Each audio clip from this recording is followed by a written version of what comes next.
Samsung may have accidentally made the Galaxy S27 Ultra less important because the latest S27 Pro leaks suggest it's getting several upgrades that could make it the smarter buy for most people. For years, Samsung's strategy was simple. If you wanted the best battery, cameras, and features, you bought the Ultra. But the S27 Pro leaks suggest Samsung is narrowing that gap more than ever before. And if that happens, the biggest competition for the Ultra might not be Apple, it might be another Samsung phone. Let's start with battery life. The Galaxy S27 Pro is rumored to arrive with a 5,000 mAh battery. Normally, that's where Samsung creates separation between the smaller flagship and the Ultra, but the S27 Ultra is only expected to move slightly beyond that figure. That's great news for Ultra buyers, but it also means the Pro could end up surprisingly close in real-world endurance. In fact, because the Pro is expected to have a smaller display, some users could actually see similar battery life despite the lower price. So the moment Samsung finally upgrades the Ultra's battery, the Pro suddenly becomes much more competitive. The camera leaks are even more interesting. Current reports suggest both phones could share much of their main camera hardware. The biggest difference appears to be zoom. The Ultra keeps its dedicated 5x periscope camera. The Pro is rumored to receive a new 3.5x telephoto lens. At first glance, that sounds like an Ultra win, but most people spend far more time shooting between 2x and 5x than they do at extreme zoom levels. That means the Pro's dedicated 3.5x camera could actually be better suited for portraits and everyday photography.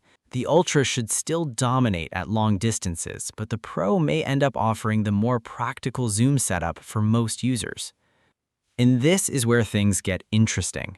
Reports also point to premium display upgrades for the Pro, so when you combine the battery, camera, and display leaks, the S27 Pro starts looking less like a traditional step-down model and more like an Ultra alternative.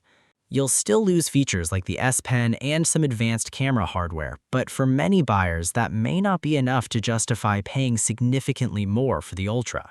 And Samsung already knows smaller flagships are becoming increasingly popular, so the S27 Pro could end up attracting buyers who would normally choose the Ultra. Meanwhile, the standard Galaxy S27 has reportedly appeared in the IMEI database, signaling that Samsung's next flagship lineup is moving deeper into development. But the more interesting story may be what's happening behind the scenes. Samsung reportedly wanted to expand Exynos usage across the S27 lineup, reducing reliance on Qualcomm. The problem is that recent leaks suggest the upcoming Exynos 2700 could be more expensive to produce than expected. At the same time, Samsung is reportedly considering BOE display panels for some devices. Neither move is necessarily bad for consumers, but together they suggest Samsung is looking for ways to control costs while continuing to push flagship hardware forward. And that's why these Galaxy S27 leaks matter. The biggest story isn't that the Ultra is getting better, it's that the S27 Pro might be getting close enough to make a lot of buyers rethink whether they need the Ultra at all. So if these leaks turn out to be accurate, which phone would you buy, the Galaxy S27 Pro or the Galaxy S27 Ultra? Let me know in the comments.